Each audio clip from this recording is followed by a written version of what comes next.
Welcome back, dear friends. Finally it's time to try and construct the Art Deco clock. At last, now we've got the day, date and month e-paper displays working.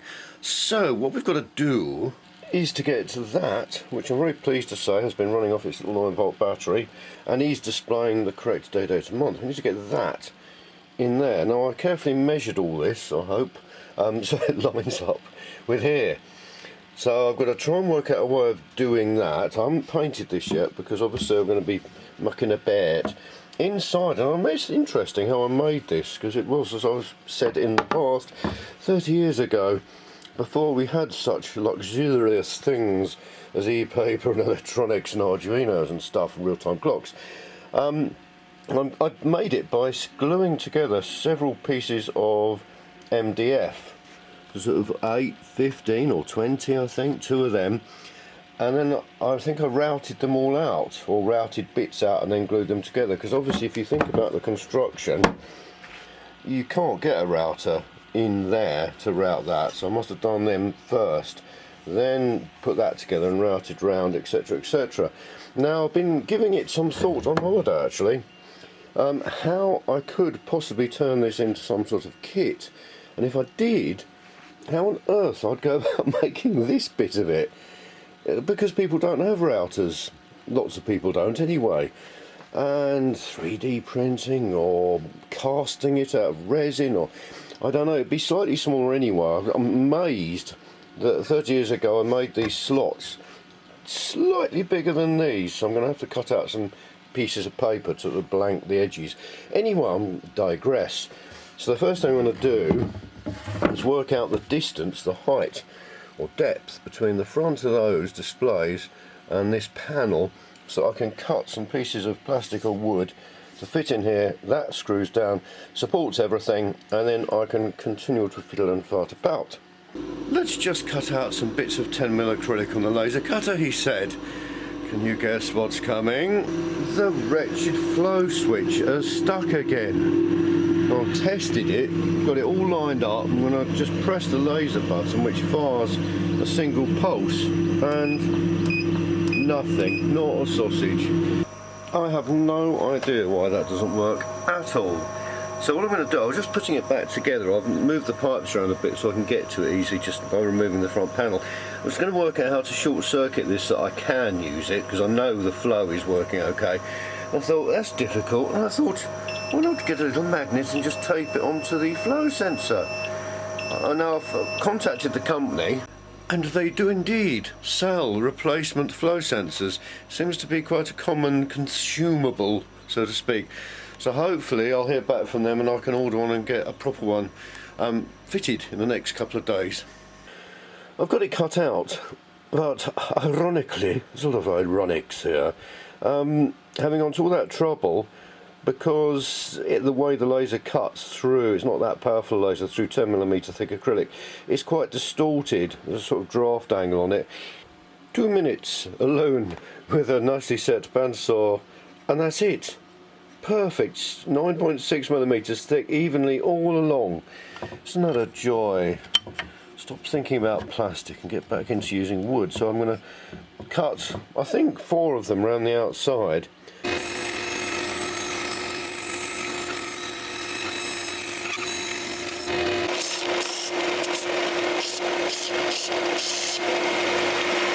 This is exciting because I haven't tried this before. I haven't actually seen the e-paper in...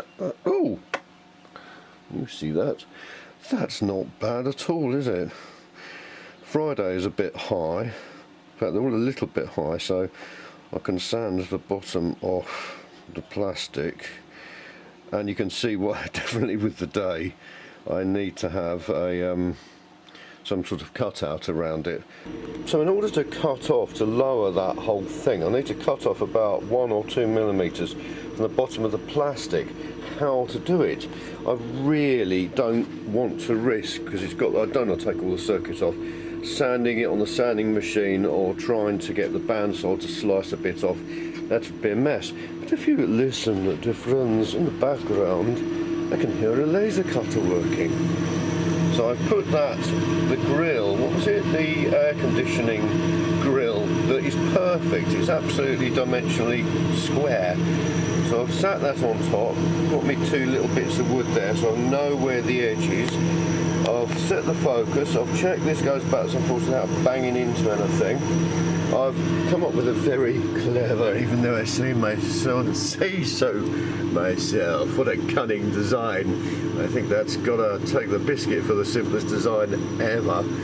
So we've got that, and now I'm just going to sort of judge it, how far along I want, and then we'll see if we can cut it without destroying too much. And then we'll go test.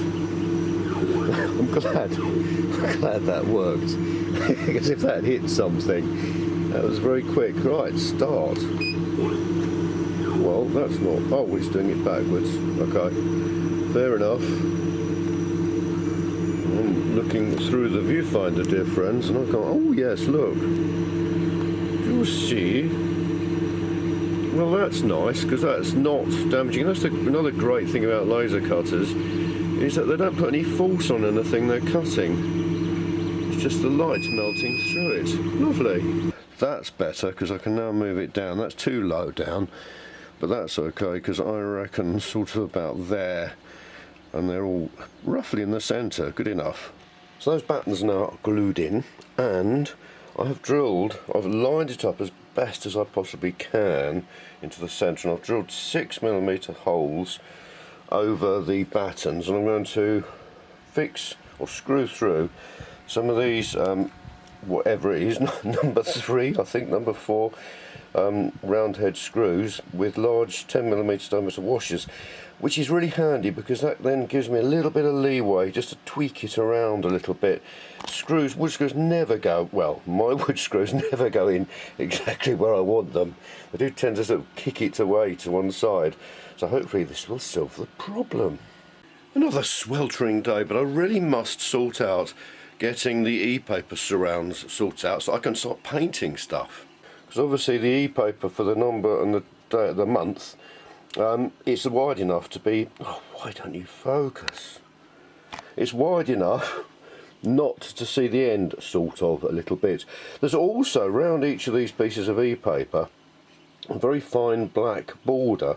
I thought that might be on the protective sheet that's sort of self-adhesive on the front, but it isn't. It's actually on the e-paper itself. So I need some way of hiding all that just to reveal the actual text. And on the top, obviously, something that covers up the side. Now, I'd got to the stage of thinking, well, I could actually shrink this window down because it doesn't need to be that wide. I could use filler and sand it and route it, or even 3D print. Talk about overcomplicating things. 3D print a little fillet that sits in there, blah, blah, blah. And then I thought, well, actually, that gap there is similar to those gaps, so it looks absolutely fine. So I need a way, to cut a very long story short, to hide all this surround. And I thought to myself, because this isn't white, obviously, you can see it's actually grey, for want of a better word. So I thought, well, tracing paper, good quality tracing paper, what I'm looking at now, such as this, might be perfect because it's sort of grey. But then I realised it wasn't anywhere near the same sort of grey, and then I thought, well, you could cover the whole thing up, but even with it pressed tight, no, that won't work. So that was that plan out of the way.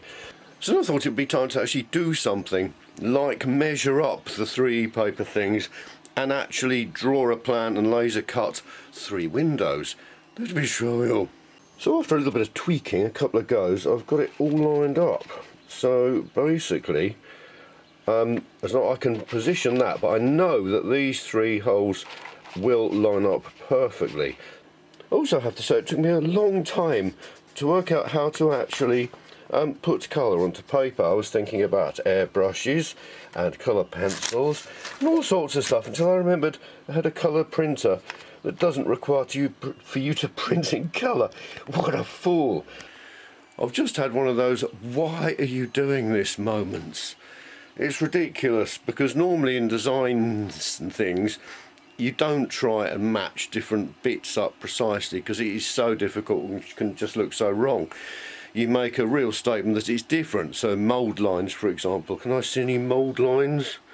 No, of course I can't, but mould lines on, I'm now going to look for mould lines on, no, mould lines on injection moulded products, you don't try and make them absolutely smooth. You usually have, or at least in the old days, you used to make sure you had a line, a distinct line. But I'm not going to do that. I'm determined. This wretched project. It's sometime later. What a lovely thing to be doing. Look, there's the start of it. The original one on the nice Epsom matte photo paper. Slowly worked out. It needs to be far more green. It's so difficult comparing the two. That looks sort of greenish, but oh look, there's some more greens. Experimenting. I think I've settled on this one. When you hold them side by side, it really does look far darker. But then when you put them on, it looks far darker. It's not too bad. I can live with that. Although this one, I should have left the same sort of, at least a little bit down either side, like that one, because that doesn't look too bad. That's better. I'm really pleased with that. Just looks right now. And I must thank Ibrahim, my long-term supporter, who actually bought me a larger e-paper display that would cover all three of the displays that I need. It would cover all three perfectly, but I'd got so far with this, I just wanted to get this done after all the work learning how to use it. And also this one needs to be run from an ESP32 that I have never used before, so I'm keeping it for a rainy day. I will use it, honestly, Ibrahim, and I'm very grateful for you sending it to me along with the ESP32 driver board. So thank you very much. I will test this very shortly. I've just got to get this clock finished. It's another day and I am happy with that. So the next job before I paint all this is to get the clock face sorted out. I've been experimenting. Oh, and there's one I prepared a lot earlier, 16 years ago, to hang in our children's nursery, because we painted all the walls to look like countryside scenes, and that was the clock that was hanging up.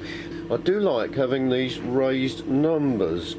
Now currently the design I'm favouring is based entirely on the clock, our Art Deco clock in the lounge. I just like it. I've fiddled and farted around with all sorts of other fonts and arranging the numbers differently and all sorts of stuff. And I keep coming back to these not quite right numbers that look like they probably were hand drawn originally, that have been stamped out of metal on the original clock. I've neatened up a few of them, but I love the way they're mounted between the two rings. I just think it looks lovely. So I got to thinking, how can I produce that? It's the moment of truth. Can't put it off any longer. I am cutting out the clock dial this very moment, and that's very exciting because I've never done anything like this before with raster engraving. They're beautiful. So it's going to do the whole clock face like that, and we'll see what it looks like. That does look lovely, especially as it's being lit by the light in the laser cutter along the plastic. It's glowing beautifully. Yes, we've got more sparklies. Lovely. Those are 4 fixing holes. And then, yeah, round the outside. As once I've got that cut out, I can actually, fixed into the clock surround enclosure, I can actually start painting. Oh, I long for that moment. Although I may have to tidy the spray booth first. It's another day. Proof is in the pudding. And I have got the dial screwed on with 4 little screws. So now I've got everything fitted in the right place, I can take it all to pieces again and start spraying. Yes! So the first job, now I've got all the innards out, is to hoover it with my anti-static brush. Well, I say anti-static, I actually mean it's earthed. It's conductive, I mentioned it once before. It's about 36k, which is a really low resistance considering it's plastic and stuff. So that will earth, hopefully, any charges that could attract dust, the dreaded dust. So there we have it. I've also switched on the filter, the air filtration, so there's a lovely clean air being blown over it. I think I'll give it one more hoover. Paranoia?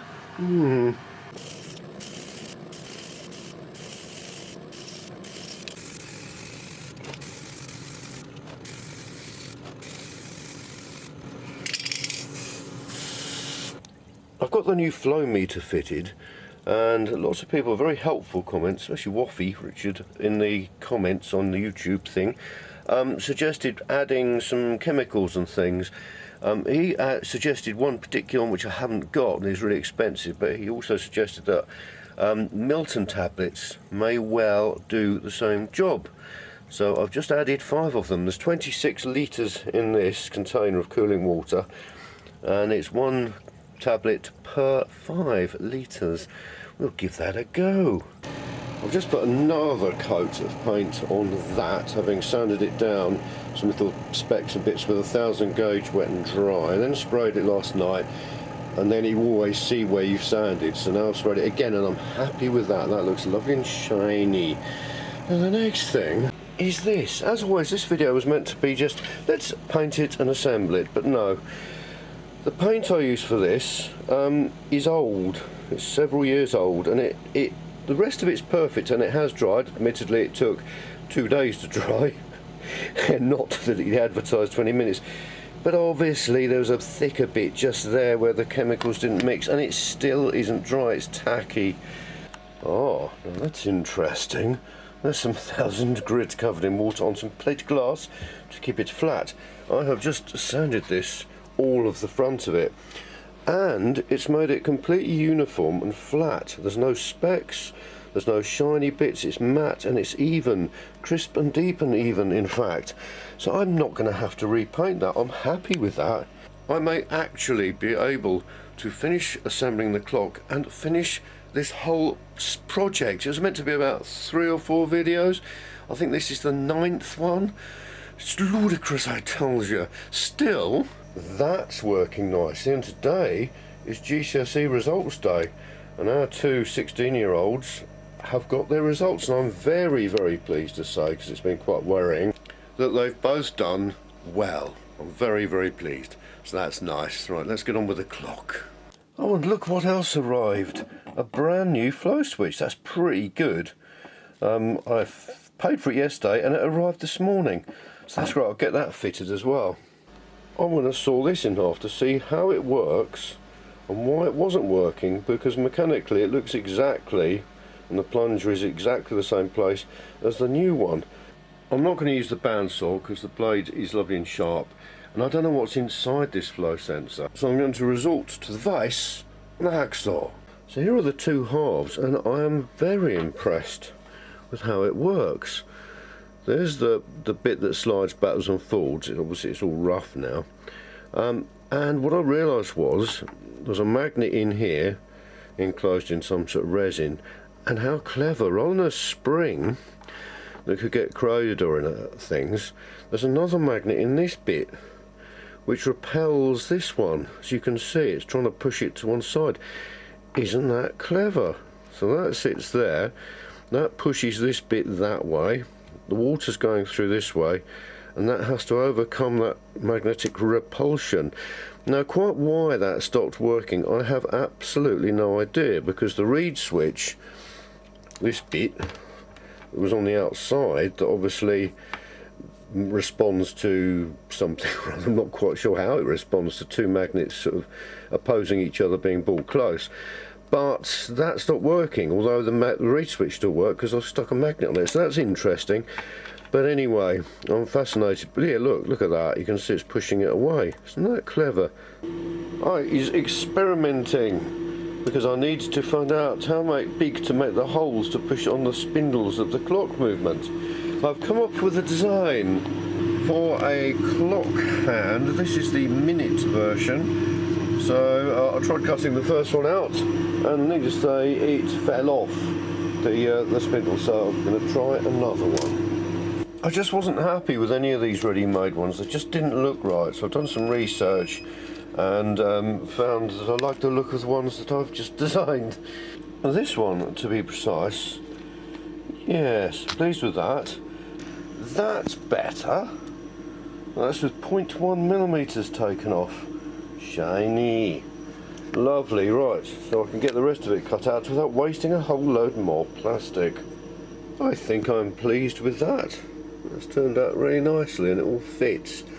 That's a little bit annoying because the soot on it, and it's just annoying me. It doesn't matter that much. It's annoying me. I've tried all sorts of solvents that I've got and water, and it doesn't shift it. So what I'm doing at the moment is cutting it again, but on another piece of 2mm thick black acrylic. But I've left the protective film on the front, so I can peel it off afterwards, and hopefully that will stop any of the soot getting on it. That's better. Oh yes, look. Finally, the reflections are useful. Look, they go all the way up and back down again, and there's no soot or anything. Right, next thing, get that glued onto there. What could go wrong? I had to wait another 24 hours before assembling this because this paint that I've used, I couldn't get hold of the right brown in the normal plastic coat, so this is Rust-Oleum, and this is touch dry in 20 minutes like the other one, but 24 hours to finally properly cure. It's cured. Right, it's cured me of my melancholy. So that is now ready for assembly. That is now ready for assembly, although I'd taken the clock off. And here's this bit now. Last time I spoke to you, I was gluing this down, and why doesn't it just focus? It's obvious. It's black and white. It's contrasty. And I was pushing it down and put a teensy little drops of super glue around, carefully put it down, and of course I pushed there and it spurted up, or I had some on the end of my finger. So lying awake last night, I can't even see where oh no, it was there, dear friends, it was on the tool. And I was lying awake last night like you do, worrying about it, thinking I really don't want to, I have not got the will to make another load of all this. So this morning I discovered, gave it a go, sanding off the super glue. In fact, I scratched it off with a scalpel first, which made a bit of a mess. Then I used 1000 grit, wet and dry, and then the magic Brasso, which luckily I found under the sink. It's meant for polishing brass, but it's just the right abrasiveness. Look, yes, you can see a slight change, but that's fine. That is so much better than it was. It's now the sort of even brightness, reflectivity of the rest of it. Lovely. So I can now get everything assembled. I've got that screwed in. Oh, what's that? I've got that screwed in, that connected up. It doesn't matter what angle the clock movement is, but the trigger clock movement, simply because it's just the position of the hands. As long as they sort of point at the hour when it pings, that's fine. So let's have a look. Whoa. When I first connected, I disconnected the battery when I was connecting up and things, soldering those wires together, so it's reset itself automatically. So I haven't seen it either. Let's have a look. Oof. Ooh. I'm very pleased with that, I have to say. Let's unscrew you so we can move around a bit. Yeah. All the lovely shadows and highlights. The light catching all the lovely curves. Oh, Art Deco, lovely curvy bits. I am very pleased. I'm pleased with the clock face. I think that's the right sort of weight, the balance and things, the visual balance. And that looks fine with those little cutouts. I have to say I am very pleased with that. I am very pleased with it for two reasons. One, that it looks nice, now that I've finally got it done and can do something else after how many months this has taken. Now, I'm going to leave it with an open back, as it's the summertime. It means that I could either hang it on the wall, I've got to decide where to put it next, so it could be wall mounting, or with a flat bottom it can also sit on a sort of mantelpiece or something or other. I even found 4 of these brown self-adhesive felt feet. Anyway, I'm not going to rush into that. Lovely. I'd forgotten to mention that many years ago I'd built a huge Art Deco vivarium for my pet iguana, and it was Art Deco, and I made the arch and everything else, and then made the 2 side parts where the heaters were going to go, with the classic curves. Cut out loads of pieces of, I think, 6mm MDF, and then sanded and filled round lovingly to get the curves. And I'll always remember, before I glued them onto the overall cabinet, I sat them next to each other once they were, I think they were painted. Oh, and it would have made the most beautiful speaker cabinet, just with the double. Oh, it's amazing. In those days I didn't document every single thought and every aspect of my life, so I haven't really got any photos of it. But this has been lovely working on with Art Deco again. Thanks very much for watching. Hope you found it enjoyable, especially the fact that this is the culmination, finally, of this Art Deco clock. Now, next time, I am going to start on designing a small automaton head, an animated head with servo motors and things. I've gone ahead and ordered 50 small 5-volt solenoids from AliExpress or somewhere or other, because they were so cheap there. Titchy little ones. I don't know how I'm going to use them other than the mouth and the eyes, so that's something to look forward to.